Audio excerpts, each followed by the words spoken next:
Instagram, TikTok, and Facebook. We are at VOP TV Live. We have a website. There you can get fresh and trending news stories. www.vop.ng is the website for fresh and trending news stories. And because we're Voice of the People, it's our duty to make you have more than a voice. So we have a number that you see scrolling on your screen. Make good use of that number. Call in during the program, not just VOP This Morning, every other program that you see us air. There you can, air your opinion, give us a contribution. You can even make a video, 1 minute video of yourself, send it via WhatsApp so that we can, carry us all along while we do the show. All right. Well, I'm not sure if I said my your name. Yeah, you did. I did. Your name Okay. is Mon. I need to introduce myself. Oh yes. Good morning and thanks for joining us. I am Chukwuma Okoro. Now, talking about the trending stories, former Rivers State Governor Rotimi Amaechi has responded to criticism from FCT Minister Nwaebonyi Wike, saying he will not engage in a war of words with children. I guess he's already doing that. Well, speaking in an interview, Amaechi clarified that his comments on Nigeria's hunger crisis made during his sister's birthday were not targeted at anyone in particular. He stated, God, Peter Odele, the judiciary and Rivers State people made me governor. Ask him how he became governor. I won't join issues with children. Well, that's former governor of Rivers State and former Minister of Transportation, Rotimi Amaechi, talking about jabs with Nwaebonyi Wike. Well, they've been at it for a very long time. And recall that the other time, Amaechi said, look, Rivers State is the capital of betrayal, political betrayal in Nigeria, and it's still there. They are always at each other's throats. But I think the latest is coming from a response Wike made that Amaechi is just politically hungry because he's out of power. Having served as minister and as governor, now he's in opposition because he's politically hungry. Well, it's very clear that Nigerians are hungry, whether it is political hunger or food hunger, but it's very clear that Nigerians are hungry. I wouldn't want to get into the altercation between Amaechi and Wike. It's their personal business. But the fact of the matter is that what I normally do is to move away from the messengers and look at the message. Are Nigerians hungry? Yes, Nigerians are hungry. Are Nigerians desirous of change? Yes, Nigerians are desirous of change, but not the kind of change that we had in 2015, but another change that will usher in prosperity to Nigerians. And the bigger question is, who is supposed to drive this change? Is it the political leadership or the followership? That is what is happening now. Nigerians need to be up and doing. I've always been trying to establish the fact between resilience and docility, where do we place Nigerians? A lot of people say Nigerians are resilient. Yes, we are very resilient as a people. But when it comes to taking leadership to account, are we also resilient? I don't think so. We are docile. So between Amaechi and Wike, whatever you people have, keep having it, but Nigerians are hungry and they need change at this moment. There's some persons who also tell you that not all Nigerians are hungry, because as far as I'm concerned, you can still see persons who are still defending this particular administration with everything they have. When persons come up to protest hunger in the land, we also saw another group of persons who are also Nigerians protesting against the protesters. It all happened here in Nigeria. And that's what makes us to ask, who is really a Nigerian? Is it the political bigwig? Is it a normal person or average Nigerians who are there actually finding it difficult to gain or even to eat like 2 times in a day? Or is it the people that have been bought over by the political elites or the persons in power to say, okay, take this 2,000 naira, go there, and then, say something, distort whatever plans that other persons are having? And that brings us to that talk that says... All join. So if all join, that shows the person will collect 2,000, take chop food for morning. That shows the person is not hungry. But that's in Nigeria. You ask who is actually a Nigerian. All join. But all the same, it's interesting to watch the persons who are within the corridors of power go back and forth like market women. I'm sorry to say, this person is on this person's jugular, this person is on another person's sensitive part. They are all dragging themselves. What is really the problem? The pie. The pie that we have on the table, yes, the resources that Nigerians, you and I, average Nigerians, should be benefiting from. We find out that it's being concentrated within the hands of, let's say, 5% individuals who think that it's their birthright to continue being within the corridors of power because of the benefits that they're getting from it. And that's why I can get a former governor. It's interesting to know that Amaechi handed over to Wike.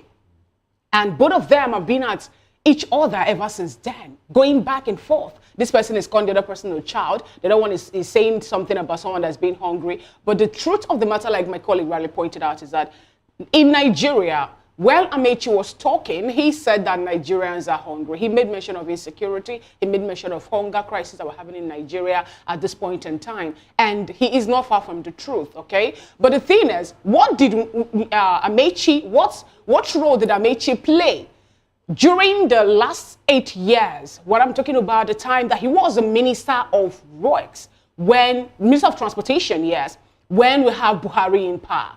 What was his role? What contribution did he make? Why didn't he come up to remember or recognize that Nigerians then were hungry? Why is it that he's talking and becoming verbose and vocal at this point in time? Is he really hungry for political recognitions or what? But all the same, Nigerians are hungry. I'm taking both the speaker or the messenger and the message at this point in time. I would rather move away from these two individuals because as far as I am concerned, it's all politicking, you know. And with politicians, it's really difficult to take sides because today they might be daggers drawn, tomorrow they are shaking hands. So it's really difficult to take sides. But talking about Nigerians being hungry, yes, a lot of Nigerians are not having it easy. And I would want us to go to Niger State, Mokwa, where people have been displaced. Over 200 bodies recovered so far.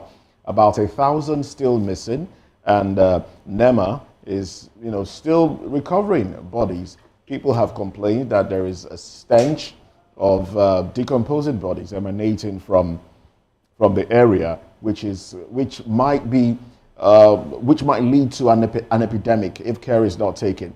Well, the President Bola Tinubu, has ordered that 2 billion naira be given to the state for the reconstruction of structures, reconstruction of houses in Mokwa, so that those who have been displaced, I hear about 3,000 homes were affected by that flood.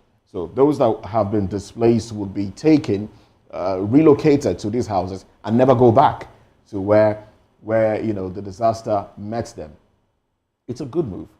But 2 billion naira, 3,000 people displaced. Will that meet the housing needs of these people? Anyway, that's a question I'm putting out there. Now, aside from that, the president also ordered that 20 trucks of rice be given to the people. And I say, here we go again. 20 trucks of rice.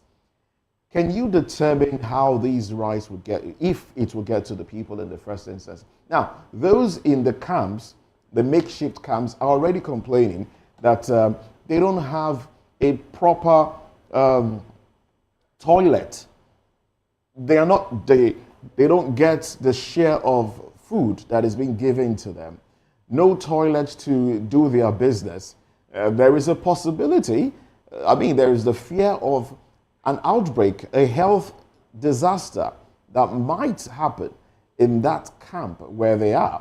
So, is the government, shouldn't the government, of course, I know some of the foreign aid agencies are also involved, but shouldn't the government be thinking about the health and well-being of these people as against just, relocating them? Now, will they want to leave? This is their ancestral home, if you ask me. But will they want to leave? Have their consent been sought to whether or not they should leave? Now, the president also said 2 bridges that were destroyed be immediately reconstructed.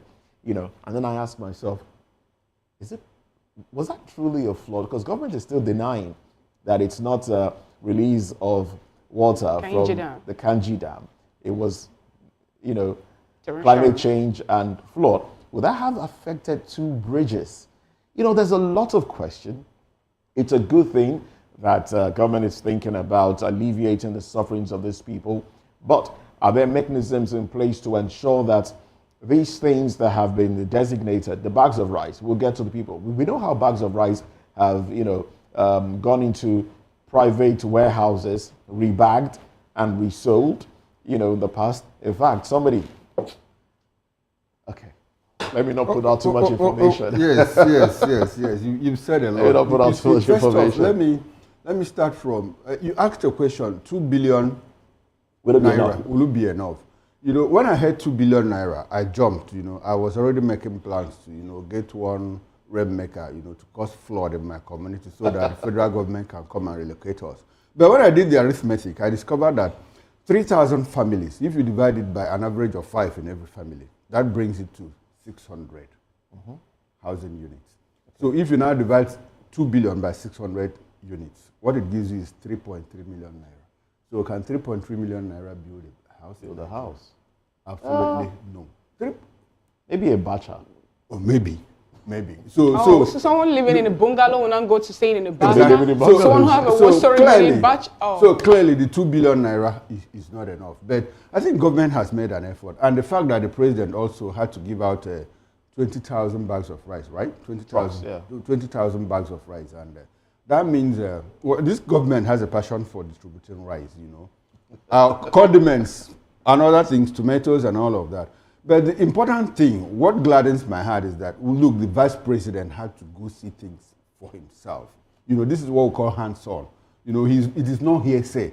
Not that the Minister of Environment informed you or the Minister of Works told you. He is there to assess the destruction, the damage by himself, on hand. You know, so it clearly shows that this government is becoming responsive, you know, to the yearnings of the people. That 2 billion naira, let it be a check-off point. I am sure that other donor agencies and well-spirited individuals are going to step into it.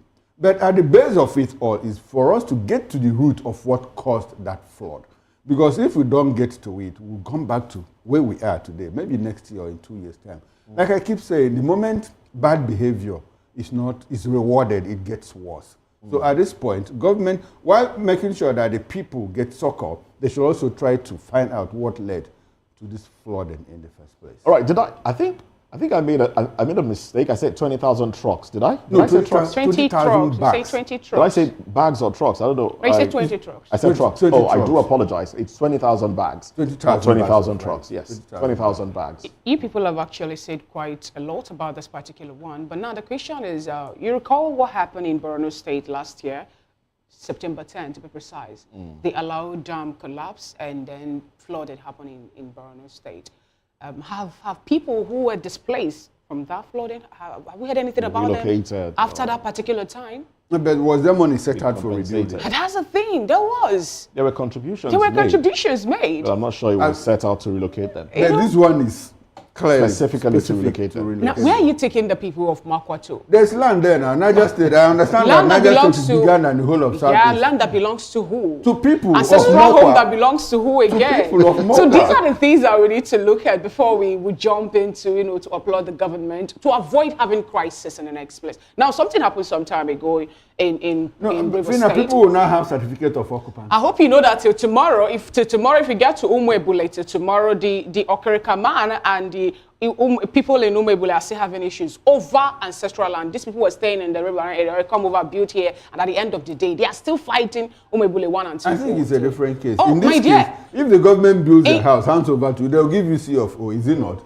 It becomes ancestral. In the I next am happy 100 on the days, one their you're children's saying children will have that place as their ancestral home. People move. You are saying this yourself, but I could also tell you that what happened then, or what is still happening now, still in that particular area in Nigeria, happens to be people that were given lands and all that. Dynamic. No, not in this particular case. Let us not create more problems by trying to solve a little one. But we're talking about 20,000 bags of rice, and first thing that comes into my mind, I hope it's not just that handful, that one mudu rice, or is it like 50 kg Even if it's a or 25 kg bag of rice. If it is 25 kg, it's okay. 20,000. It's not enough, but it's not. My concern is not whether it's enough or not. My concern is will it get to the people?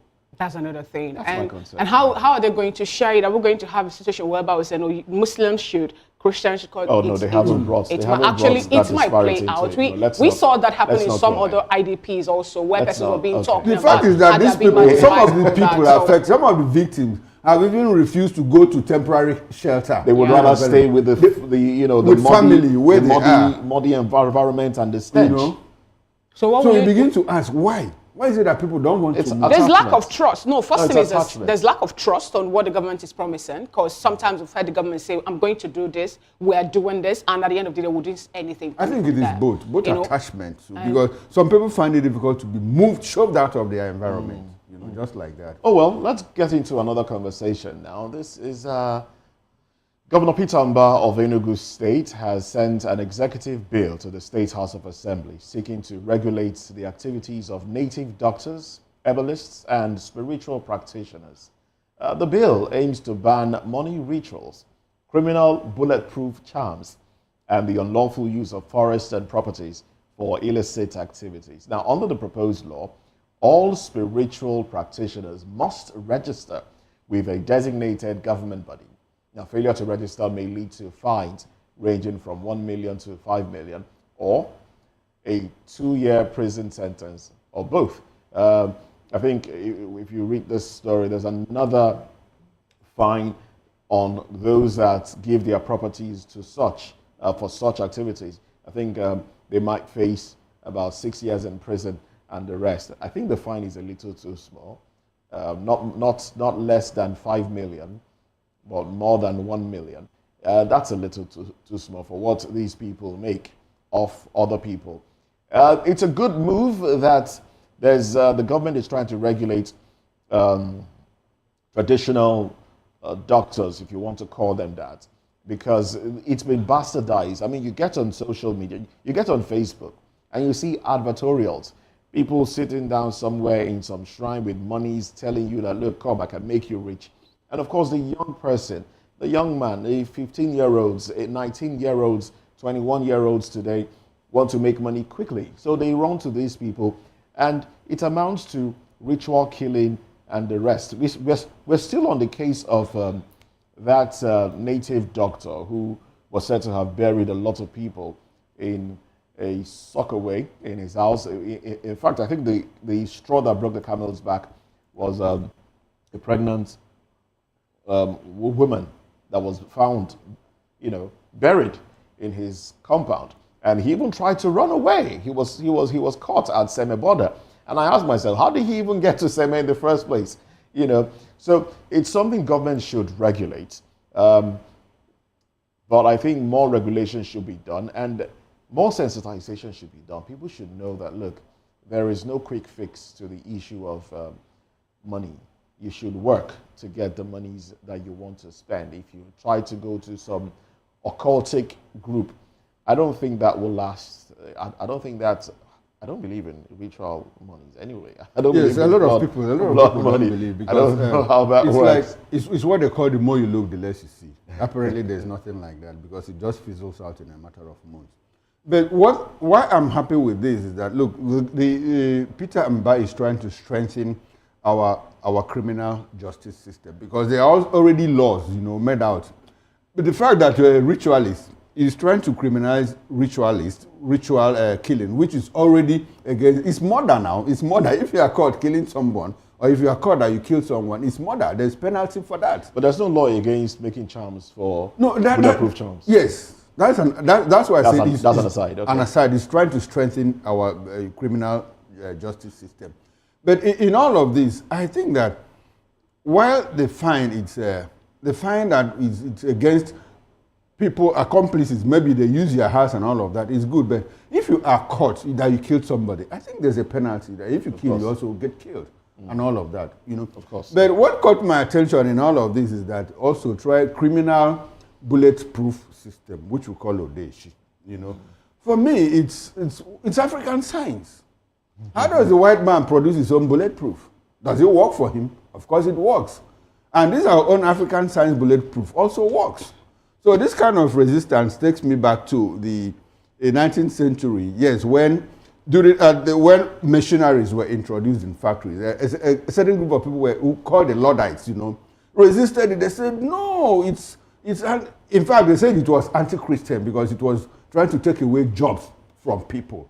After a while, that resistance, moved away. So if there's anything that we can do to make these bulletproof charms work, translate it to science, I'm for it. Honestly, I go for it. Well, as long as it doesn't include spilling of blood. Yes, no, so long as it doesn't. So long as it doesn't, then. So if it does include spilling of blood, what will happen? But Of course, it becomes murder. Oh, you should not encourage it again? No, I wouldn't. Oh, you will not encourage They it? have the Western bulletproof. Does it include killing people? Now, I'm happy you're going there because I believe for So there's Peter, always a caveat. for Peter Mbah to come up with this restriction shows that they must have actually, do the necessary investigation and also find out that maybe whatever thing that can make you to be protected against bullets and all that, and even other metals actually might require one very big, according to them, the juju words now, all these Okay, I'm happy that you're quoting them according to them. Yeah, I don't believe in it. I don't even believe that there's anything bulletproof charm. I don't really believe it. No, there is. I don't believe it. Reason is this: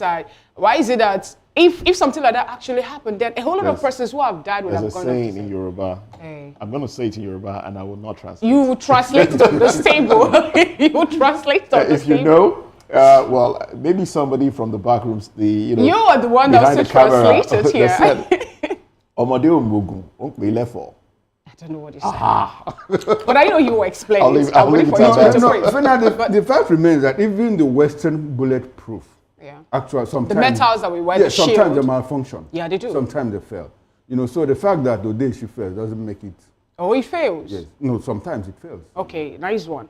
But what I'm saying is, anyway, I'm happy that this is coming up in Enugu State because, like Moses rightly pointed out, when I saw the story of the money lord, the Izago man, and then the other stories surrounding him. I watched one of the clips where he was saying that whatever thing people were saying about him was politically motivated, that it wasn't the truth. And, take it back to Anambra where this particular thing started. I guess it was Charles Oludo who said, we are criminalizing everything that has to do with illegal herbalists or native doctors and the persons who are sponsoring the Okite. Yes, the Okite charm and all that, how to make money quick and every other thing. And I'm happy it's getting to Enugu because it's more like Igbo people are moving into money rituals. No. It's not really a good thing. It's not Don't really say a good Igbo thing. people. But if you go there, you find that it's more like it's increasing on that it's particular everywhere. point. It's How can an everywhere. individual have plenty dead bodies within his compound? It's everywhere. Let's move on to another story.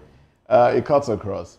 Okay, a review of Nigeria's approved 2025 budget has revealed that the Ministry of Science, Technology and Innovation have allocated 1 billion naira for the renovation of an INEC office in Ogun State. I take that one again. For emphasis, I want to repeat, says 2025 budget, a review of Nigeria's approved 2025 budget has revealed that the Ministry of Science, Technology and Innovation has allocated 1 billion naira for the renovation of an INEC office in Ogun State. Now, this action is said to be outside its statutory responsibility. Now, the ministry, primarily tasked with promoting science, technology and innovation for national development, is not authorized to fund INEC projects. The reason behind the ministry's involvement in the renovation remains unclear, raising further controversy over the 2025 budget. All right, Ministry of Science, Technology and Innovation trying to fortify or renovate INEC, Independent National Electoral Commission's office in Ogun State. The abracadabra in all of this is just confusing. Okay, anyway, for the sake of time, let me just drop this. This is a conversation we'll dive into much later. No, but before we go to the much later, Moses, what is the fuss about 1 billion naira? No, it's not the money. What is the Ministry of Science and Technology and Innovation with INEC? No, I'm looking at the money now, 1 billion naira. We got a budget padded for 2.7 trillion naira. Did Nigeria collapse? I know. No, take the money. Even this is what you always say. If we don't punish small crimes, they continue to thrive. Let's punish this one. No, you can go ahead and punish. But my concern is that 1 billion naira is share the money now. We get to a point where we have what we call mutually hurting stalemate, where everybody goes to say the money don't finish now. You will clear all of us for eye. You understand? So go ahead. If you are pardoned 2.7 trillion, no problem. 1 billion naira. INEC they are even using it to do a good job. You can even take it and create some people use how much to clear grass, in some parts of the country. And use Did anything happen? The same people that use that money to clear grass are the ones telling us that, look, APC is not doing well, this one and that one. In this country, let's question this. Let's not share the money. like Chukuma has said, let's question this. But anyway, let's move away from this conversation. Like I said, we'll dive deeper into some of these conversations much later, probably during newspaper review. But in the meantime, let's take a look at the headlines that we have today. From Nigerian Tribune, we have these headlines here. Just a few headlines, actually. I can't even find any headline here. It's an advertorial. Yeah, we're still celebrating the midterm. Wow. Achievement of and that has taken over the entire cover president. page. Okay, let me just quickly run to The Guardian. Now, The Guardian has a few headlines here. Foreign aid withdrawal, donor fatigue hits 331 PHCs, over 400 staff, puts North in dire straits. And then there's a breakdown, development aid reductions 2025. We'll look into the breakdown much later, or you can also check that one out. Zenith Bank emerges best Nigerian bank recognized for innovation, resilience. Natasha, court summons Akpabio, Nwaebonyi for defamation. We'll talk about this story in the course of the program. Mother, sons, others arraigned for allegedly assaulting vice principal in Ondo. Gates deploys Nigeria's health budget as too poor.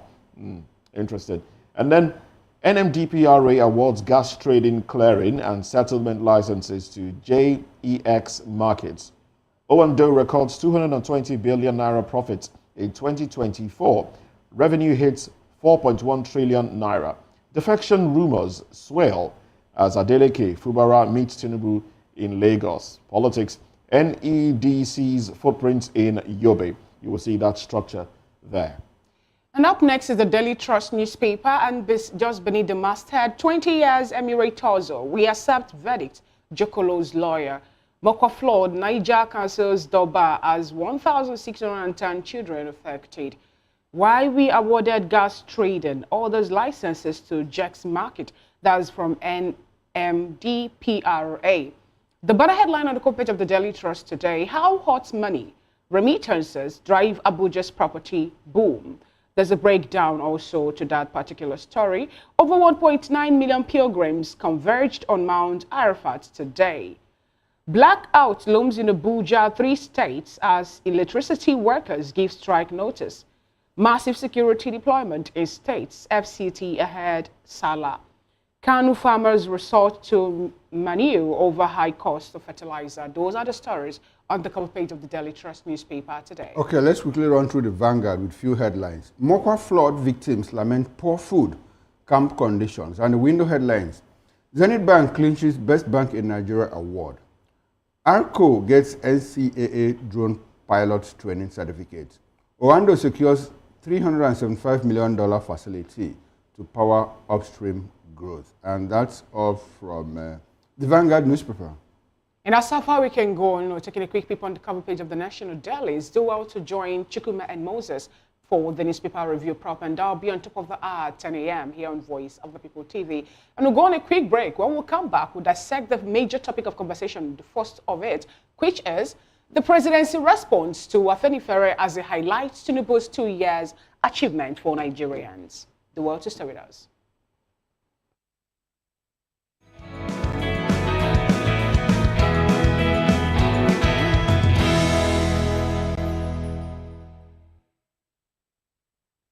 You to click on the like button and subscribe to our YouTube channel. We are Voice of the People TV. Also follow us on all our social media platforms. We are at VOPTV Live. Visit our website www.vop.ng for fresh and trending news. Also watch us live on SLTV channel 264.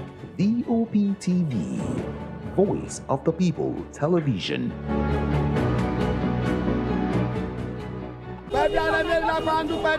Good morning. It's the start of a beautiful day. Or start your day right with a healthy dose of news, fun, and inspiration.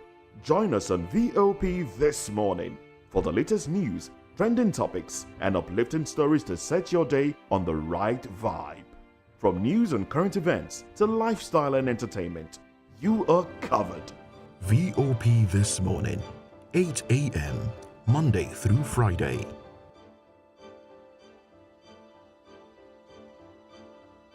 Step into a world where stories unfold, secrets unravel, and dreams come alive. Every story has a legacy. Every legacy holds the power to inspire.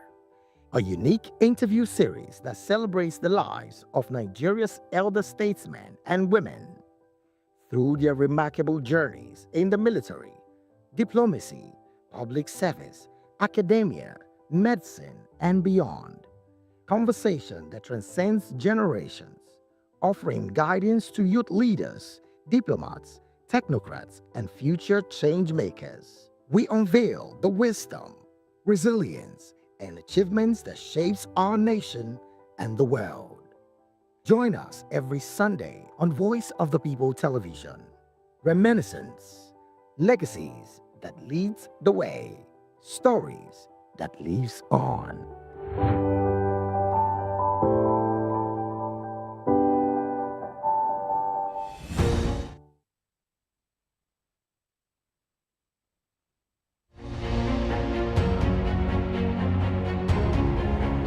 We are the station that bring you stories from the people's perspective. We let your voice be heard. On Political Lens, we bring you deeper insights into happenings within the polity. We create equality of representative opinion and fairness in politics, economic and diverse conversations. Here we bring you breaking news, fresh perspectives, as well as fact-based analysis. Watch our extraordinary shows from the People's Voice, where we get to amplify the stories and concerns of everyday Nigerians to hashtag.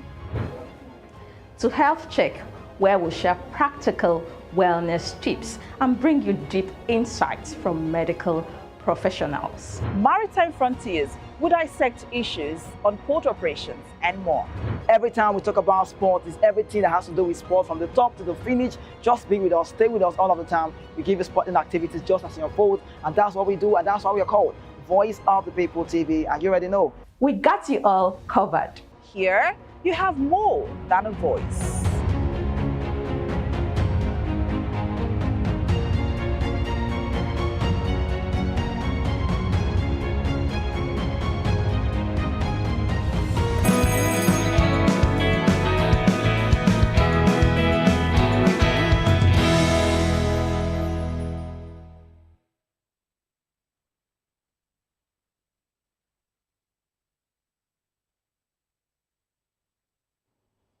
Well, thanks for joining us again. Now, the presidency's response to Afenifere's harsh critic of President Bola Tinubu's 2-year tenure provides a detailed defense and a comprehensive list of what it claims are significant achievements under the Renewed Hope agenda.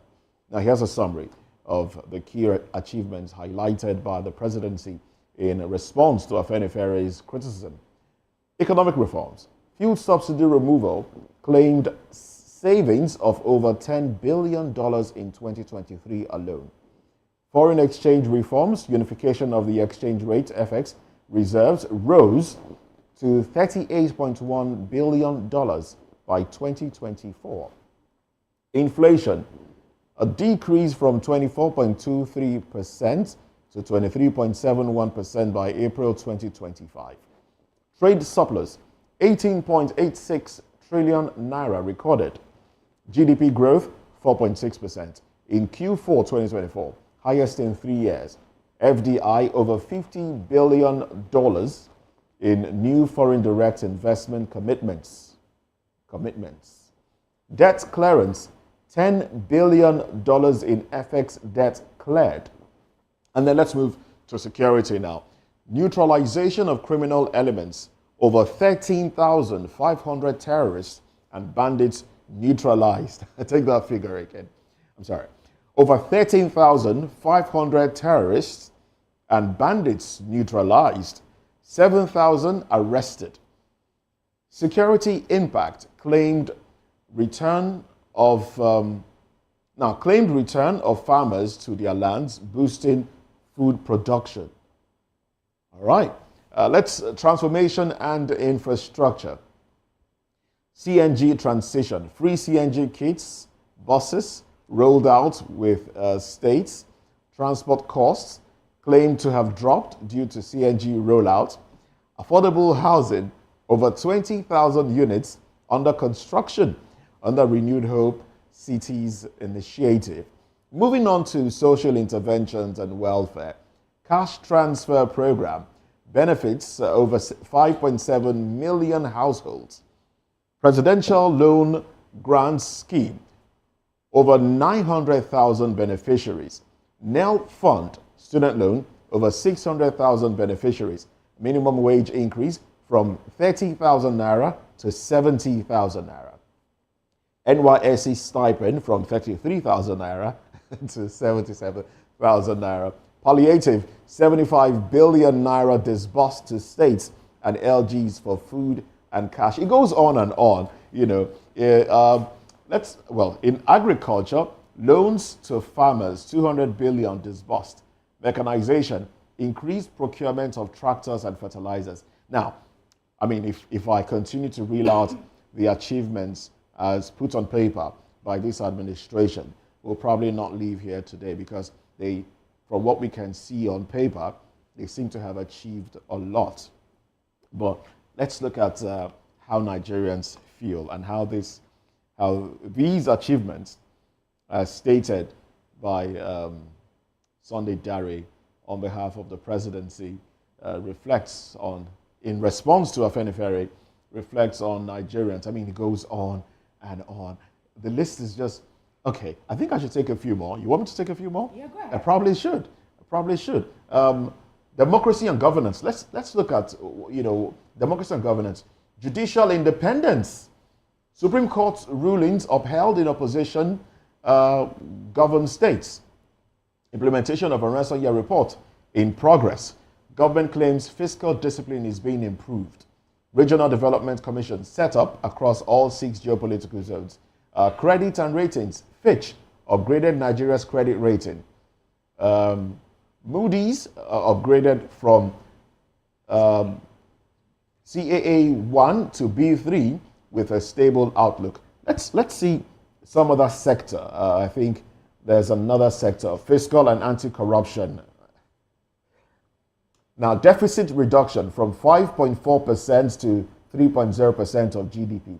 Debt service to revenue from nearly 100% to under 40% by 2024. Revenue over 6 trillion naira in Q1 2025. EFCC recorded 4,111 convictions in 2024. Over 364 billion naira recovered. That's probably from Yahoo Boys. Corruption probe. Suspension of Minister Betta Edu. Forfeiture of massive real estate to government. That should be Godwin Emefiele's estate. These things look really laudable on paper. But sorry, can you take health, because our guest is always very interested in health. Oh yes, so health. Do check it. Is this health? Okay. Now let's look at health. Now health. Primary health centers revitalized. Over 1,000 primary health centers, healthcare centers, fully revamped. 5,500 more underway. Now in tech and education, 3 MTT projects, over 150,000 youths trained in software development and data analysis. Digital infrastructure, over 2 million Nigerians connected through broadband hubs and public Wi-Fi. Where? In airports. Airports. Marketplaces. Okay. Hospitals. Yes. Hospitals? You're asking where, so I'm helping out. I know we have Wi-Fi in airports, but that's, from my knowledge, it's Google. That's an arrangement from Google. In train terminals, bus stations. Okay. Well, we have with us in the studio Dele Fanimo, who is a seasoned reporter and a social and political commentator. Good morning to you. Well, we'll also be going to our outstations where we'll meet up with some of the guests in the course of the program. We hope to have Alhaji Yusuf Dantali, Chairman, Interparty Advisory Council, IPAC, join the conversation, and he probably will let us know what IPAC thinks about what is being done currently in the political space. But anyway, let's start off with Mr. Fanimo. Good morning. Good morning. How are you? Very well. Thank you. Sounds so mischievous. No, I don't know if I should say I'm elated or I'm disappointed. It's a mixed feeling. It's a mixed feeling. I see the figures. Talk about CNG kits, availability of CNG kits. From what I know, transport fares has not gone down, but government feels like transport fares has gone down as a result of, CNG buses that has been rolled out.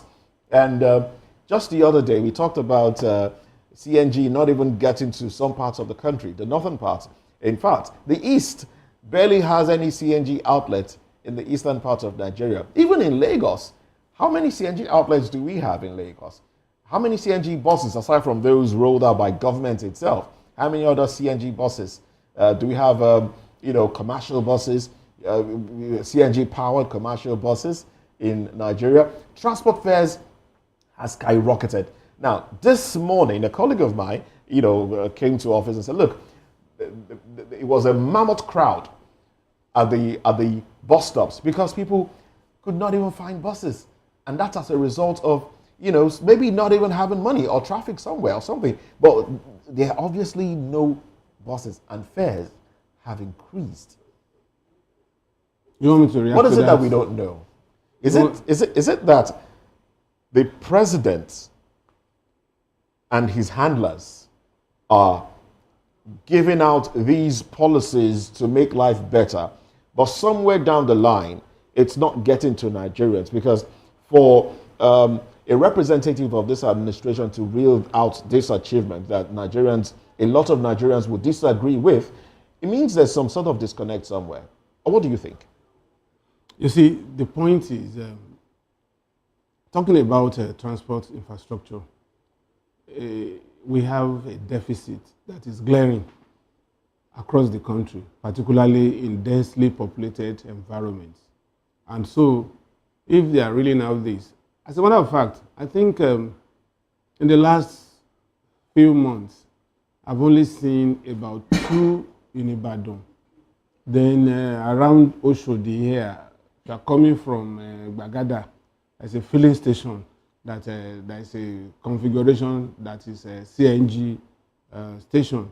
But from what they have said as part of achievement here, I expected that at least within 5 kilometers radius, we should find one, particularly in a densely populated environment like Lagos. In Ibadan, I think I saw just 2, one in Ring Road and one in Total Garden. And even in my hometown, I don't know if the station is not along the major highways around the state capital, but I've not found one. Maybe after this discussion, I will ask those who are there to find out if there are. But on the aggregate, from what I have seen, what is on ground is not tallying with what is being rolled out in the transport sector. And in some other areas too. What we see is different from what they are rolling out. And you see, I am not holding brief for government, but one thing about us in this country is we have a lot on our hands. I recall that I said this about 2 or 3 times in the past, that I have seen where they give out seedlings, pesticides, and insecticides to those who have never been in the farm. So, but on paper, you're trying to say that the government tries to make these things available, but they don't get to the on paper. What I'm saying, doesn't that mean that on paper, what I'm saying, doesn't that mean that there is no feedback mechanism? You see, is government? I mean, even when you speak, to, you know how I got to know this. Speak to people, you should hear from them. You know how I got to know this. If the people are saying we are hungry, and shouldn't the presidency examine why the people are saying we are hungry? When the effect of subsidy removal. Now, you know how I got to know about these monies. An aid of one of them. I'm not one of the poorest of the poor. So that money being channeled towards somebody like me and others like me, whereas the people who are supposed to be beneficiaries. Nigerians, I mean, yeah, I think you're just taking a swipe at the people, the innocent people that are. There is no innocent people about this matter. Brunt. No, there is nothing about this matter that gives anybody innocence. We are hungry. We don't have food. We can't access health care. And government is saying we have done so much. We have invested this, we have invested that. Excuse me. Shouldn't government turn around and say, look, let's have a town hall meeting. All right? Let's hear from the people. Oh, we gave this to your community. Haven't you gotten it? Why haven't you gotten it? What is happening? You know, why haven't they gotten these things? Shouldn't there be a feedback mechanism? No. Because if people like you that hobnob within the corridors of power, I don't hobnob. Are the ones. Okay. I don't. Okay. People like you that roll with. By virtue of my profession. Okay. I should have by virtue some of your profession, some relationship. Yeah, because that's what I'm saying. These are sources. So because you people that are okay, maybe I won't say people like you, but people that are close to those in power are the ones that benefit from these things, or the ones that are approached, to benefit from these things. Where then does it leave the common man who doesn't know anybody? That is the point that I'm trying to make. You see, Tinubu as a person, as the president, cannot go to town and begin to ask poor people, were you given money? Were you given money? He delegates functions. And it cascades down the line. Do you understand? I know a project that was said to have been constructed with photographs and AI-induced photographs that this road was constructed. Okay, look at this, what is it called? This Calabar Coastal Line. So I saw a video of how that road was manipulated for the president to come and commission. President will not fly over that road. He had delegated the Minister of Works. Manipulated. You mean the road has not been, 30 kilometers of it has not been. From that guy's analysis, and I'm waiting for government to debunk it. From that guy's analysis, it shows that only about altogether, they were doing these things in bits. I have the photo, the video here. They were doing it in bits. They made sure that what the president was commissioning, which was just about 6 kilometer stretch, was well paved with street lights and all that.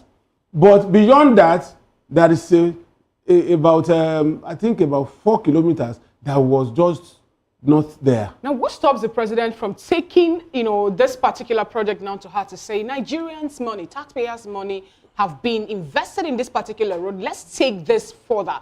Because he must have actually thought about only 6 kilometers where the president might navigate. Why won't he, beat them to that particular game and decide to drive further to, get like 20 kilometers of the road, which was, commissioned, to be able to ascertain whether the road was really constructed or not? Why stop to that particular point where it was right. You are right. It should be the ideal. Because if you send somebody to do a job for you, you are supposed to monitor that job and ensure that it's done according to specification and done well. But unfortunately, the president has not done that. And I blame him for that. Because probably if he trusted his minister that he cannot deceive him. I have seen some of these things happen in the past.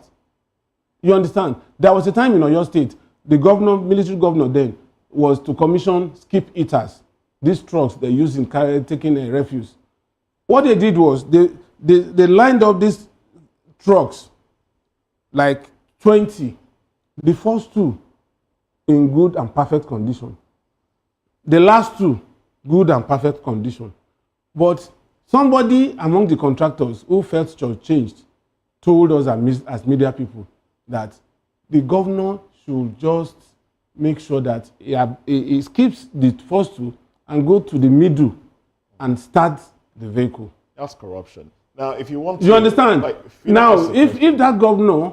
Because what they did was they laid carpet. And the ones that are working? Towards the ones that are working. Yeah. So the impression is just come and start. It will start, put it on, engage the gear, it will work. But eventually the governor, even when they were trying to pilot him, skipped it and went. So that's why I said the president would have... It doesn't take anything from the president to have driven up to that point Now, and begin to ask questions. And that would make meaning to me and even Nigerians. Let's help our viewers understand what 30 kilometer is really. The third mainland bridge from start to finish, and I mean third mainland bridge. I don't mean the from Oroshoki end. I don't mean Oroshoki to Adeniji and it's slightly beyond. It's about 11.8 kilometers. Now, if you drive through the third mainland bridge 3 times, you go, you come, you go. That's 32 kilometers. 33. So you've covered 30 kilometers already. It's not that much. Driving the third mainland bridge takes me about 7 minutes. 7 to if there is no 10 traffic. Minutes. Of course, if there's no traffic. 7 to 10 minutes on third mainland bridge.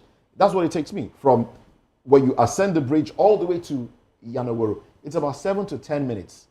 Now, if the president had done that, that's less than 20 minutes. Even let's assume it's even 1 hour. If you are coming all the way from Abuja to come and commission a road that is dear to your heart and that you are spending so much on, for me, I would rather go through that road.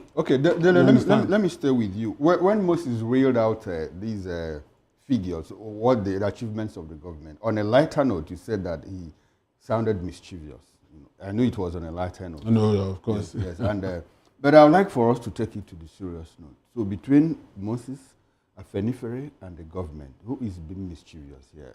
You are a policy wonk when it comes to health issues. So I'd like for us to look at the health issues. They said primary health care centers revitalized, over 1,000 primary health care centers fully revamped, 5,500 more on the way. 1,000 divided by 36. That should be, each state should be getting about how many? In Lagos or in Ibadan, have you seen any of them that's been revitalized? Well, I've not seen one in particular. That's the truth. But that doesn't rule out. I'm sure that it's just a drop in the ocean when you say you have revitalized 1,000 primary health care centers. You see, fully revamped. What rackles my brain is that this particular responsibility is not that of the federal government. It is the local government that administers functions on primary health care centers. But we see the federal government take responsibility for it now. They shouldn't have. Okay. It's an aberration. You only have this agency, Primary Health Care Development something, that is located in Abuja, as the superintending agency over this primary health care center. My cousin, who retired as a permanent secretary in Lagos State, had been the permanent secretary in charge of primary health care centers in Lagos State. So I know how it functions. Ordinarily, it's just like primary education. Primary education is not that of the federal or state government. Okay. It's the local government function. So in all of this, I want us to go back to the questions Moses and Fina asked. Who should we hold responsible? Is it the people or is it the government? Because like you take responsibility, there's a policy initiative, you implement it, and it fails in the middle. So who should take responsibility? Is it the people or the government? Now, you have to blame the federal government or the government at all levels if there is failure in policy implementation, because that's why they are there, to ensure that things go well. And unfortunately, why I want to blame the people is that sometimes they need to shout, they need to complain, they need to tell the world that this is what is happening, contrary to, for instance, if somebody tells me that in my house a sunk borehole and the borehole is functioning and he goes ahead to take photograph of another location, superimpose my house on such, I should be the one to complain. It's not government that will say, no, this is not. Now, let's look at this, Mr. Sometimes we also need to talk. When you talk about the people now being blamed. Sorry, Fina. Talking about people shouting, it's curious that the government also didn't list out their human rights records, because we have seen people shout, I've seen people pour into streets to say, look, unarmed, and government, look, please, we need this, we need that, in terms of protest and bad governance, fearless October 1 and all of that. And we see this government clamp down on the people. You recall the issue of minors that were charged with treasonable felony and all of that. So how are people able to shout? How will people hold the government to account if the same government becomes repressive at some point? You see, let me tell you, no government anywhere in the world would deliberately condone people talking against it. But that does not stop us from continually talking. The British colonialists didn't want to give independence to anywhere in Africa, to any nation in Africa. But people started talking and they were vociferous and they were pushing. At some point, the heat became too unbearable for them and they let us go. So what we are saying is there are channels. You don't have to come to the street all the time. For instance, the media is there.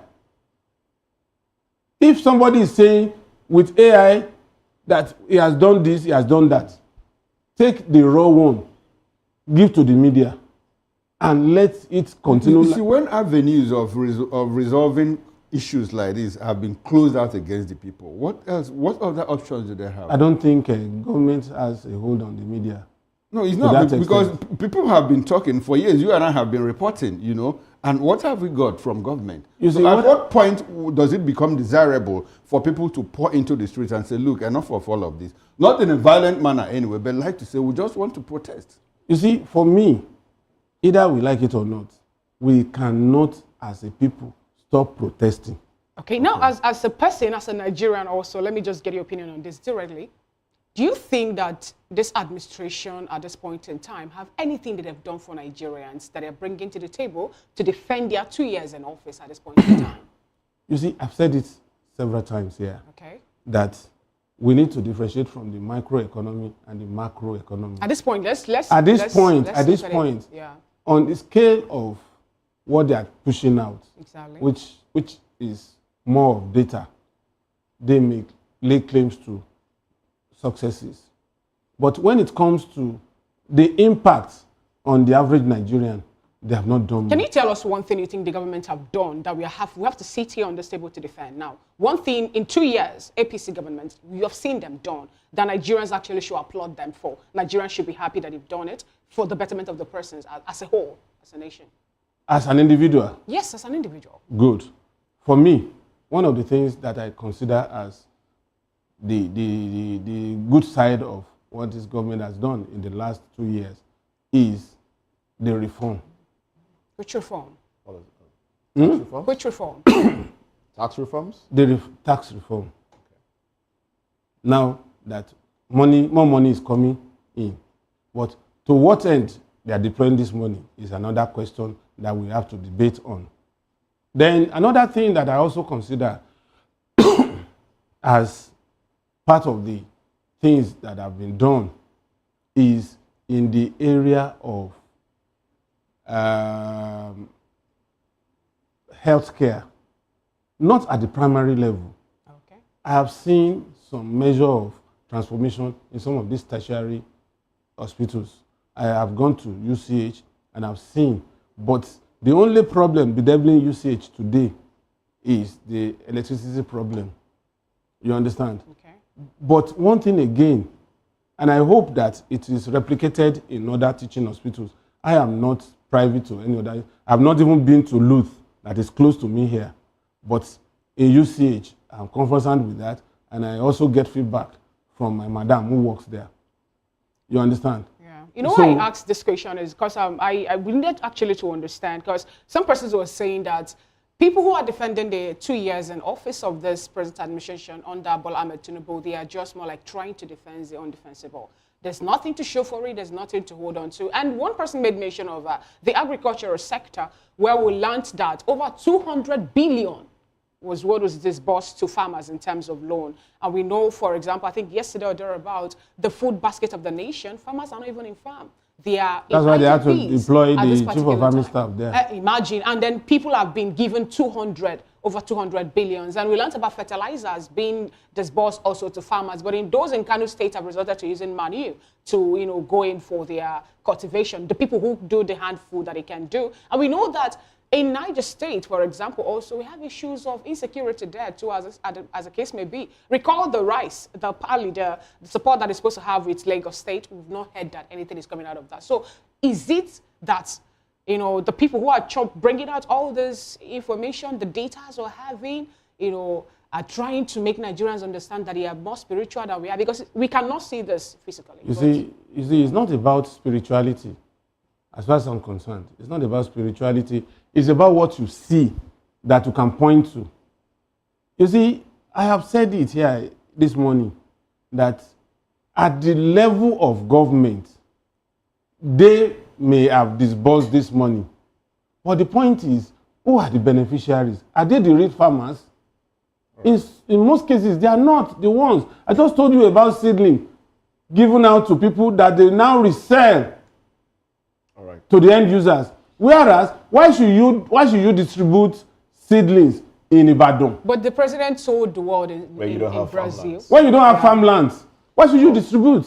All right, then. You should go to the hinterland where you have peasant farmers that need these inputs. All right, this will be a good place to anchor this conversation. Nigerians will continue to ask questions and hope that answers will be given to the questions that Nigerians are asking. Nigerians want food on their table, a roof over their heads, and, you know, the government talks about FDIs. Well, we'll wait to see how all of this benefits the people.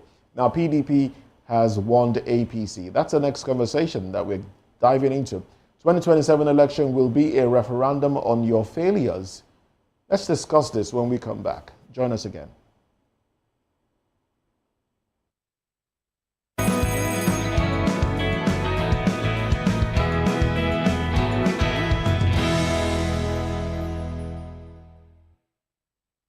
To know the happenings in the maritime sector, join us on the program Maritime Frontiers on VOP TV as we discuss key areas in the maritime sector, from aquaculture, maritime transportation, maritime labor regulation, oil and gas exploration, ferry and passenger insurance, marine pollution and prevention, port operations, and lots more.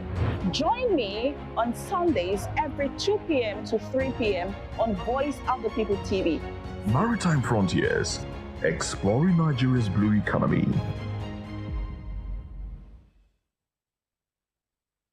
Step into a world where stories unfold, secrets unravel, and dreams come alive. Every story has a legacy. Every legacy holds the power to inspire. A unique interview series that celebrates the lives of Nigeria's elder statesmen and women through their remarkable journeys in the military, diplomacy, public service, academia, medicine, and beyond. Conversation that transcends generations, offering guidance to youth leaders, diplomats, technocrats, and future change makers. We unveil the wisdom, resilience, and achievements that shapes our nation and the world. Join us every Sunday. Reminiscence, legacies that leads the way, stories that lives on.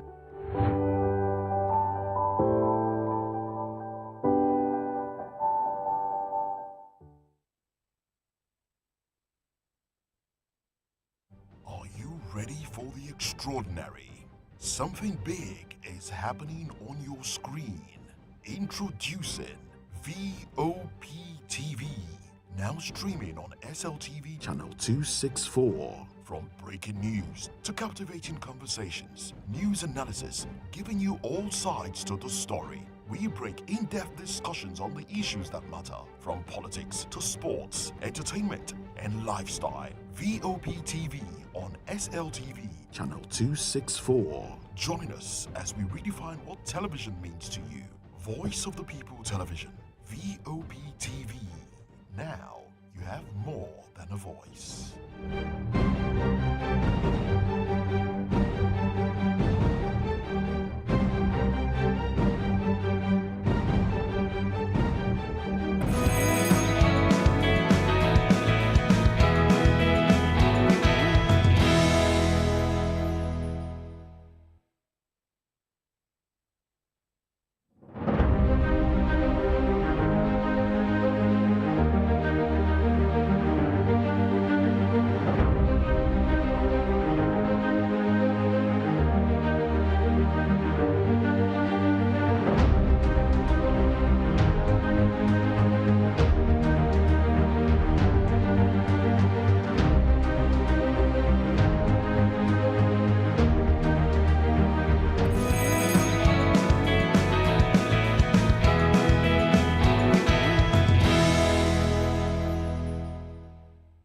Thank you so much for staying with us. Now, the second topic of conversation today, the People's Democratic Party, PDP, has stated that the 2027 general election will serve as a referendum on the perceived failures of the All Progressives Congress, APC-led federal government.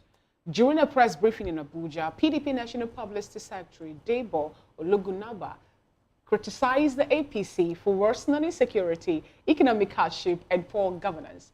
He accused the ruling party of ignoring Nigeria's suffering while relying on propaganda instead of real solutions.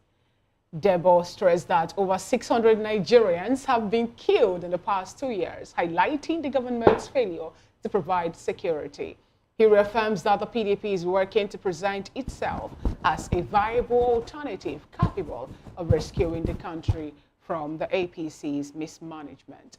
We have with us in the studio Mr. Dele Fanimo, a seasoned reporter and a social and political critic. He'll help us to dissect this. And we have been joined by Mr. Olua Taiwo, who is Executive Director, Africa Bridge Initiative. Good morning, Mr.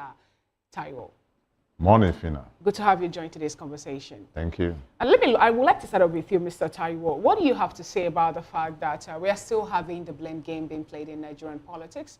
First, it was the APC blaming the 16 years of PDP in power, saying that they were the ones that pushed Nigeria to what we're having today as our economic issues, even when they've been there for 10 years. And today, we're getting from PDP saying that APC wasted all that they have in the reserve, all the money they kept for Nigerians, just within the 10 years they took over.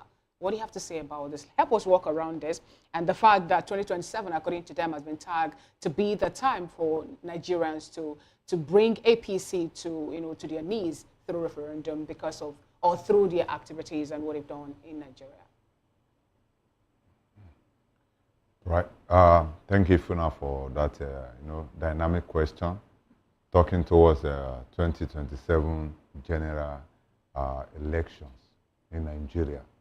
When we talk about opposition party, talking about Labour Party, PDP, NNPP, and the rest, there's a job for every opposition party. And one of their major jobs is what? The blame game. And there's also a job for every ruling party. And what is the major job of a ruling party? Subjugating an ability to what? To consistently stay in power. But beyond that, looking at what the statement stressed by Ologunagba, the election that we are looking at to 2027. As of today, we are talking about APC taking more than, let's say, 80 to 90% of the political space, seeing too many of decamping and jumping and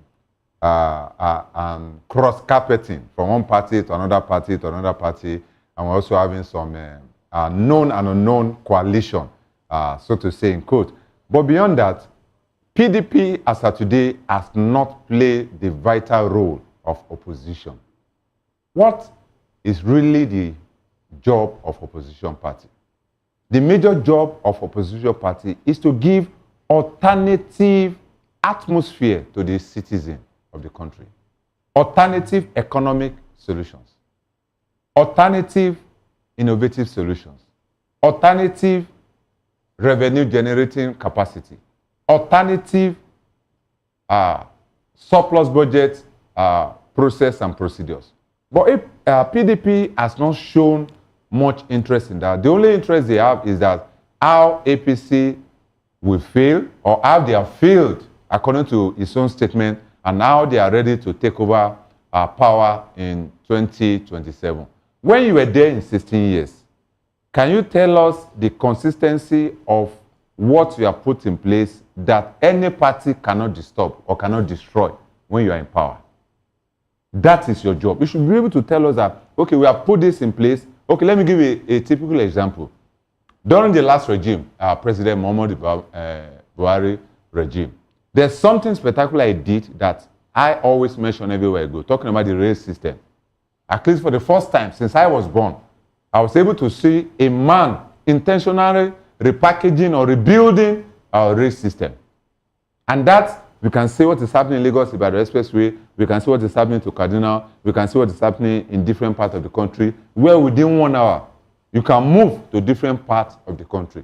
That is an intentional policy of a man. All right? And the people in the Southeast say the same thing about President Buhari's regime, also about the rail station and how people can navigate within that region, you know, in less than 1 hour thereabout. Because, like you pointed out, those in Southeast, I don't think they've ever had anything that has to do with rail, not even up until today. Absolutely. Can they say that? Absolutely. The rail system, like I've said, is an intentional move. From Nigeria to Niger? But not yet circulated in all parts of the country. Okay. No, there's no sentiment in all of this. Whether you give it to him or not, I am only telling you my own opinion. Yeah. That for the first time since I was born, apparently living somewhere around Lagos mainland, I live close to the rail system. So I can tell you when somebody actually worked on the rail system, or somebody has never worked on the rail system, or a government doesn't even know what to do about it. Okay. So for him to have taken that giant step, in the next 20 years, that landmark will always be there. We always talk about it, whether we like him or not. He might have failed in security, that is acceptable. He might have failed in other part of the economic sector or subsector, that is acceptable. Give that, but on the rail system, give it that to him. Okay, all right. Well, thanks very much. I like the fact that you talked about providing alternatives, prescriptions, you know, for the government. More like if we were in government, we would have done this. Exactly the kind of prescriptions, you know, alternatives that the APC provided to Nigerians in 2015. Now, APC between 2013 and 15 said, look, any government that cannot provide 24/7 power supply in 6 months should be stoned. They should be pushed out of office. That is one. Any government that cannot reduce the naira to dollar exchange to in the neighborhood of 1 to 5 naira is not worthy to be in government. Any government that cannot stop, Buhari said, look, by the time we come into government, we are going to stop medical tourism. He said that much. And in all of this, the prescriptions that APC offered during the PDP regime, how far have they gone in achieving that? So will it be proper for the PDP to come and say, no, we are going to do this and do this and do this, and fail again? So what will be the fate of Nigerians?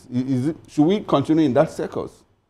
I would like for you to help us understand how far APC has gone in achieving the prescriptions they made when they were in opposition. All right, that's very straightforward. Now, you can look at what happened in 2015 when some people went to Lagos mainland and protesting on the policy of subsidy removal and the rest of President Goodluck Jonathan. Mm-hmm. Now, apparently, I mentioned this on the same station, and I've said it in different fora, that I was part of people that cried out that all of these elements that are crying out do not have sustainable alternative. What they are fighting is not the right thing. What the man is doing the right thing at the right time. But they fought him, they said so many things against him, but we all bought into it, including you and I. Now they are in power, they can't do what he said he will do. The subsidy has been removed, yet the solution is not there. Now, one thing you must understand is that there's a difference between making a political statement and giving alternative solutions to economic development. They are not the same thing. It's totally not the same thing. APC can say anything. APC might have said anything, but how will that translate into solution? That's what we should look at. Now, for instance, what do I mean by that? If I'm to give you, like somebody promised during Buhari regime, that we're going to have a 3 square meal for the children in the school so that more children can leave the street and come to. Now, the question is, what are you going to be doing in the area of agriculture for you to achieve that? That is the alternative we are talking about. I'm not talking about that statement. Those are political statements that we are holding on to. And that's why I'm always at the verge of the citizen also. Don't listen to political statement. Listen to intentional policy process that can take us into development, not political statements. Those are mere political statements. And that's why we are still at this same 0 point. Essentially, what you're saying is that both the APC in opposition and PDP in opposition have failed Nigeria. They have failed Nigeria and they are both the same thing. Okay, so what is the way forward? The way forward is for Nigerians to open their eyes in 2027 and look at the alternative. The alternative is not Labour Party. The alternative is not APC. The alternative is not PDP.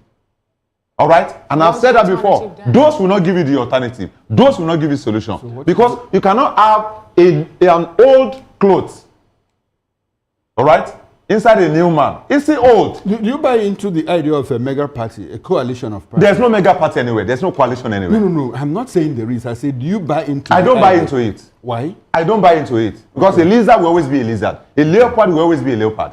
There's nothing mega anywhere. So you can't form anything mega. What should we do as a people? What we should do as a people, as of today, is that do we have any credible leader or soon to be leader in your local government that you can push forward? Do you have any credible? Look at what has not been in the APC. There has never been any of those parties. Where do we find that kind of person? You are talking about 250 million. Are you saying that there's nobody, there's no other credible alternative? That means citizens, we are also deceiving ourselves. But you know, we don't have individuals. We have not gotten to the point whereby individuals have been allowed to be elected on individual platform without attaching to any political party. So how are we going to get to that? No, we'll get to that. Before the 2027 election. No, we'll get to that. Are we going we to might get to that before 2027? It's possible. If we push as citizens, we can get to that. Now look at what happened to Obama. It started from the grassroots. Who knows Obama? It started from the grassroots. You know, if I'm not just grassroots, it started from the university. It's leadership capacity. The fact that from the university. We know that the 2023 election, some persons come up to say that the reason someone lost out is the fact that the party doesn't have a structure. And we know what political parties does in Nigeria electoral platform. So if you want to say before 2027, have individuals now that can come up without being to any political party or belonging to any political platform now at this point in time can be elected, how will it be for that person to be able to, this person's results to be able to be collated even at the ward level? Independent candidacy has not yet been acceptable, all right, officially. Yes. You don't build something or nothing. We have 19 recognized political parties. Are you saying out of the 19, there is none that you can build yourself? That means you're not ready for leadership. Leadership position is not given. You will fight for it. Okay. So you can't say that there's no party that you can align with in all of the 19. That means you're not ready for leadership. Okay. The onus falls to Nigerians to determine who they want to govern them, if I understand you clearly. Absolutely. Okay. But then how do you determine, how will that person rise to a position where the person will be elected? You need to align with a political party. Absolutely. You need to get the form, expression of interest, and the nomination form and the rest of it. I'll come to you now, Mr. Fanimo. Let's take it from that angle. The expression of interest forms. Let's see how possible it is for an individual who probably is a legitimate business person will put this money down in what some have termed a gamble to get an elective position. Now, for the APC, recent update to the forms, nomination of interest and expression of interest forms, nomination form and expression of interest. The presidential position goes for 100 million naira, from what I can find here. Governorship, 50 million naira. Senate, 20 million naira. House of Representatives, 10 million naira. State House of Assembly, 2 million naira. And then they have for the females and PWDs, persons with disabilities, and then youths, 25 to 40, 50% discount and the rest. Okay. But the PDP says presidential, 40 million naira with 5 million naira for expression of interest and then 35 million naira for the nomination form. Governorship, 21 million naira in total. Senate, 3.5 million naira. House of Representatives, 2.5 million naira. State House of Assembly, 600 million naira. Labour Party, 6 million. 600,000, I beg your pardon. State House of Assembly, 600,000. Okay, sorry about that. Labour Party, I've been calling millions, so it just got stuck in my mouth. Labour Party, 15 million naira. Governorship, which, okay, 15 million naira, it was 25 initially, reduced to 15 million. They haven't pegged a figure for the presidential tickets for the Labour Party. SDP, that's Social Democratic Party, 35 million naira for the presidency. African Democratic Congress, 25 million naira. AAC, that's African Action Congress, 2 million naira. Now, with these figures, PRP, People's Redemption Party, 10 million naira. It's in the millions, even if you say it's 2 million naira, you know, which I think is about the least from what I've seen so far. And that is the AAC. They are the list. With these figures, how many legitimate business persons, because I know a civil servant cannot even aspire to any of these positions. He can. Okay. Well, you'll explain all of that.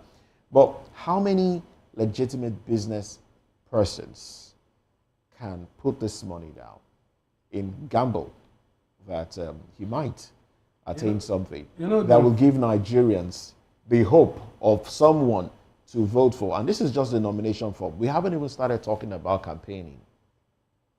You know, the unfortunate thing is those you tag as businessmen, they hardly want to go into politics, except maybe they are goaded into it, because they don't want anything that will raise their blood pressure. Politics is the closest way of acquiring high blood pressure, because it's a high-risk gamble. I have seen businesses that have packed up as a result of the owner of that business venturing into politics. Now, how did we get here? It was simply Obasanjo.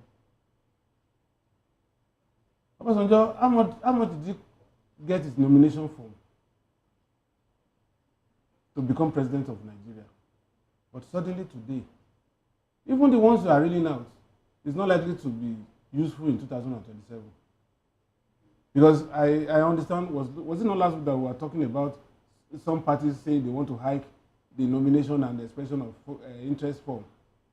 So maybe we'll be talking about 250 million naira for APC in 2027. Now, the question you just asked is, how can somebody who earns legitimate income want to, even if he wants to, be able to get this nomination forms? This is just nomination or expression of interest.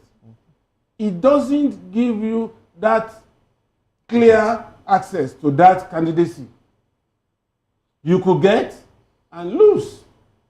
You know how much the likes of Amaechi, the likes of Emefiele, the likes of Lawan, and all of them, they bought this form, but they returned home empty-handed. Now, the question is, if this thing continues like this, what it means is you are going to have a repeat of what has been going on since 1999. The next election, it will now come to the highest bidder. And once we begin to have a highest bidder, what that tells you is anybody that buys 100 million naira nomination form and campaigns, for you to be a president in this country today, your war chest shouldn't be less than 100 billion naira. So what then?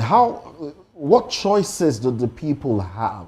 No, that's where I said you are now going to throw up either stooges that are funded by godfathers, okay, who don't even have the interest of the masses at heart, but doing business. So how can we fix this Malay? Now, the only way is let's have independent candidacy.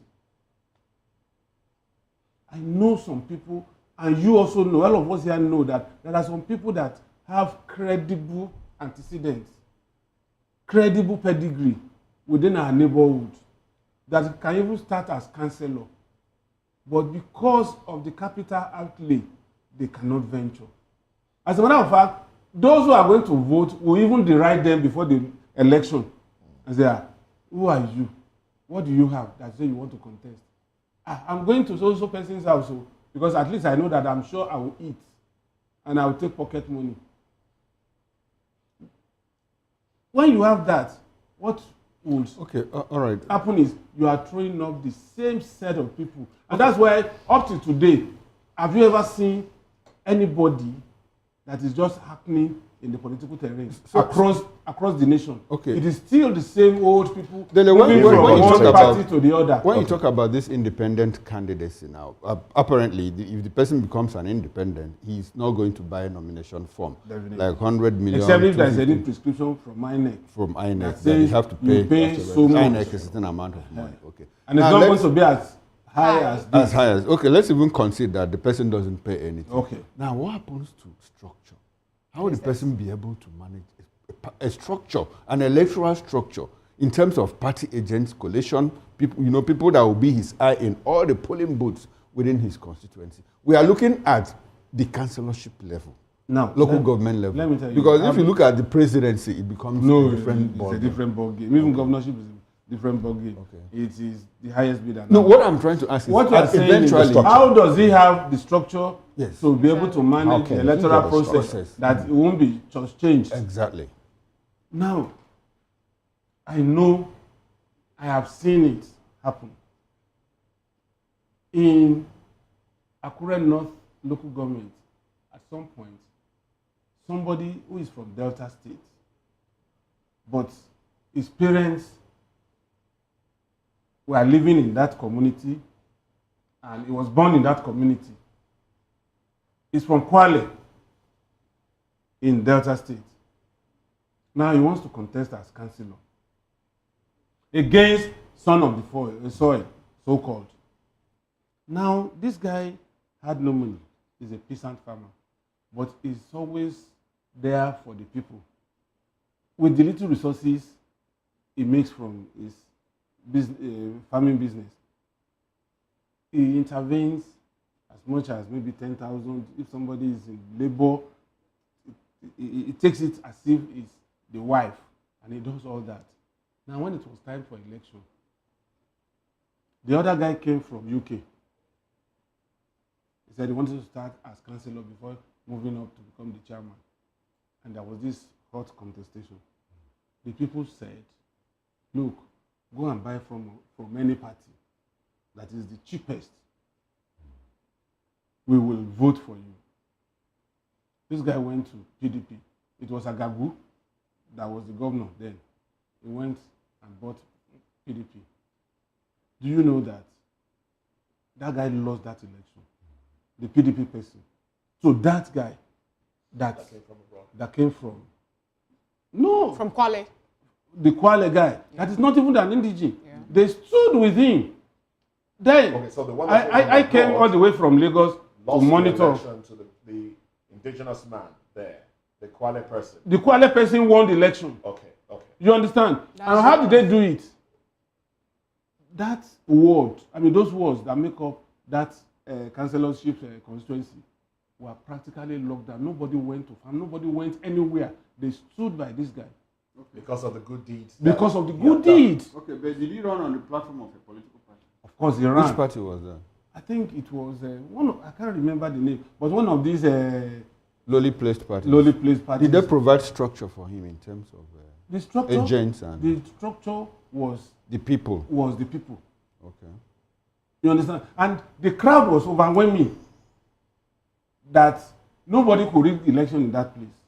Even people came out with chants to support him. And people were asking at the point of voting that sorry, let's translate that to the state level before going to the federal. Exactly. How would that pan out at the state level? Now, do you know that Mimiko and Agagu was like a mismatch?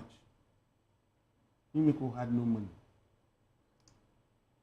But right from the moment he became commissioner for health in Ondo State, he stood out. He was doing certain things that were innovative enough for people to notice under Adefarati then. So when it was time for him to come back to say he wants to be governor, and he had already raised a mantra, and that mantra is Mimiko Gbasibe. That Gbasibe means anybody that needs help, even if it means sharing his 10,000 naira to two and giving that person. Mimiko was ready to do that. So when it was time for governorship election, When Agadu knew that this guy was becoming too hot for him, he made him SSG with 2 official cars instead of 1, but not a single paper. Okay, we'd like for you to summarize. Now let me tell you. So we can move on to another later on, conversation. he sent him to Abuja just to cage him. But the guy resigned as minister, came back, and started to fight. And people in Ondo State stood behind him.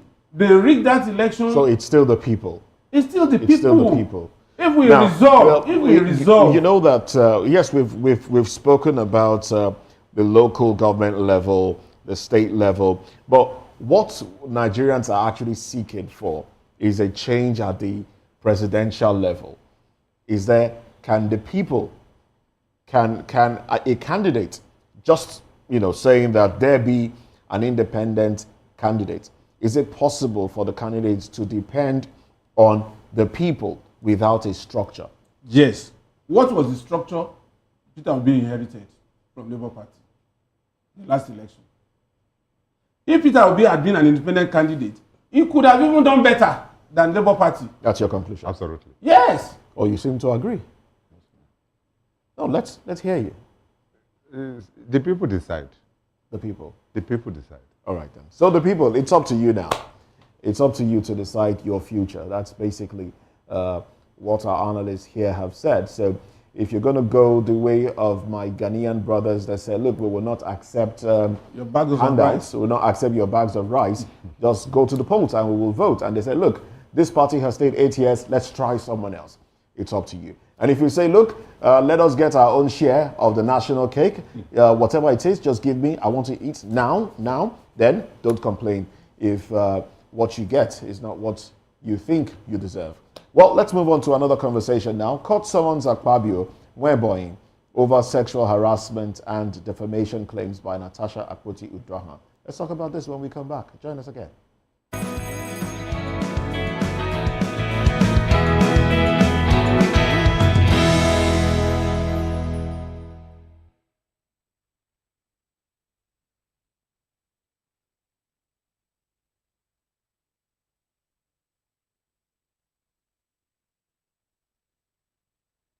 All right, then. 2 high courts in the Federal Capital Territory, FCT, have summoned Senate President Godswill Akpabio and Deputy Senate Chief Whip Amaechi and Wike over allegations of sexual harassment, defamation, and violation of the fundamental human rights of Senator Natasha Akpoti. Well, Justice Abubakar Idris Kutigi granted Akpoti leave to serve the writ of summons on court processes on Akpabio, and both personally and his official capacity. Akpabio's aide, Mfong Patrick, and the clerk of the National Assembly are also to be served. The report of service is scheduled for June 9th. While in a separate case, Justice A.O. Otakloka allowed substituted service on Nwaebonyi. The report of service in that case is set for June 25. Both suits were filed by Akpoti Uduahan through her legal counsel. Well, we still have in the studio here Mr. Delefani Moore and Mr. Opo Oluwataiwo. Gentlemen, thanks for staying with us. All right, Dele, let me come to you. The issue of Natasha, it's yet to go away, and Nigerians expect that it wouldn't just go away like that, So now the court has granted summons, for the Senate President and Senator Nwaebonyi to appear in court. If you understand how the judiciary has become, and Nigerians are saying, look, the judiciary has also been captured by the executive. You also know that Natasha submitted 12 petitions, to the Inspector General of Police, and there was no investigation. But when Akpabio made one, it was Natasha was already, the case is already in court. Criminal charges filed against her. If you consider all of this, how do you think that Natasha justice will be served in this case? If you consider everything that has happened, her suspension, the way they've been hounding her, and all of that. One would expect that justice will be served in this case because it's an open thing and every Nigerian is interested in the outcome of these cases. You have two on the side of which is civil. The filings of Natasha is civil, whereas that of the federal government is criminal. So the Senate President does not have immunity. So is duty bound to appear in court. So he must appear in court to defend whatever allegation that this woman has pushed. You know. Now, even the Senate clerk and the other senator, aide, they must appear in court to explain their own side of it. But in the case of federal government versus, it's criminal. So, except Akpabio or whoever is involved. Okay, the point here is not appearing in court. The point is, do you think there might be some level of executive interference in all of this? If you consider what she's gone through, the court issued an order, restraining the Senate from suspending her. The Senate went on to suspend her. And up until this moment, she's serving suspension. But the point is, anything that is done in the chambers of the Senate, ask a lawyer, is outside of the jurisdiction of the court. So the suspension was carried out in that chamber. So whoever gave that frivolous injunction or order is Was it frivolous? Was it frivolous? It is. She hadn't been. Hold on. I said it is. Hold on. She had not been suspended. Now she went to court, and the court restrained the Senate. So does it mean that the Senate cannot restrain the Senate? The courts cannot restrain the Senate? Well, let's leave that to it. Before or after? To understand, but I know that I've engaged some lawyers, and they told me that we have seen the Senate suspend senators, and the senators went to court, and the court vacated those suspensions. So does it look like the courts cannot restrain the Senate? Okay. That's the question. Okay, I said this is, we don't have to be too vociferous about this. This thing is within the purview of a lawyer. I am not a lawyer. No, so you are not a lawyer, but you took the position. I asked some lawyers, and this was their position. And two lawyers cannot be on the same page when they are talking. So in all of this, so let a lawyer do justice to this matter. So you think there won't be any form of judicial interference, executive interference? Look, what I keep saying in this case is, Natasha should make sure that she has enough evidence to nail the Senate president. Okay. And also, in case of threat to life, she should be prepared to come up with unassailable evidence that these people were actually attempting her life. Okay. And once that is thrown open in the open court, let's now see. Nigerians are waiting, we are watching, and we are monitoring. And we have lawyers that are also on the side of Natasha. If anything goes wrong and there's supposed executive interference in this case, we all know. And Natasha has the power and the right to go to an appellate court if she's not satisfied, and even up to Supreme Court. So we Nigerians are watching. Some of us are not learned, but we are lettered enough to at least to read English. So if there's any executive interference, we will know and we will see. And there are human rights lawyers who will take it upon themselves to fight for her. But the important thing is, the thing is now in the open. Natasha cannot go back again on her words. She should make sure that she has defense, because otherwise she will still be arraigned for perjury at the end of the day if she cannot prove her case. So she should concern herself to what, apart from the emotions, sentiments that we talk about on the street, but inside that court, she should be prepared to push that case to a logical conclusion with unassailable evidence. All right, now let me come to you, Mr. Akpabio. When Mr. Fanima was explaining this particular topic, he made mention of that of Natasha Akpoti being a civil case, a civil matter. And the same defamation we're talking about here was what Akpabio sued for. And federal government, not Akpabio at this point in time, federal government actually made it a criminal case, still in Abuja. Yes, people will talk about jurisdiction at this point in time, but we know that Abuja, as a case maybe, is more like they have such defamation of character to be a criminal issue. And so why is it that one person is having it on a civil matter, and another person now is being, having the same case now being treated on a criminal issues? Can we see justice and fairness actually playing out at the end of this case? All right, for this particular case, one thing we must understand is that if it comes to equity, must come with clean hands. And a man that lives in a glass house, like I usually say, it's not permitted to throw any stone, whether small or a big stone. Like my colleague in the House has said, whatever happens in the court stays in the court. Whatever happens in the Senate chamber stays in the Senate chamber. Now, whether it's a civil case, whether it's a criminal case, that is left for the courts to determine. And one thing we must also understand is that it's whatever you bring to the courts that will be interpreted and will be adjudicated upon. So it's beyond sentiment and it's beyond emotion. So if somebody is bringing it from the, like you said, two lawyers can never be the same on the same page on any case. And that's why one of the biggest problems in Nigeria is the legality of our constitution, whereby there's so many dichotomy, there's so many dynamics within one paper, whereby a particular legal practitioner is saying A, another legal practitioner is saying B, and both of them are still quoting the same constitution. So what does that mean? That means we have a long way to go. How can you be calling a same case, another set of legal practitioners is making it a civil case, another set is making it a criminal case? Now, one thing we should look at is that beyond all the sentiment, I hope and I believe truly that Natasha will still have all her evidence intact. Mark my word, intact.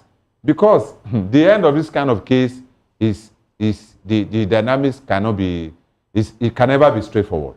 Now, what do we see here? There was a sexual harassment, all right? So when was that action taking place? At what point was he reported or penciled down at the law courts? At what point was she supposed to put that on the floor of the Senate? How come, since we are still discussing at the Senate, you rush straight to the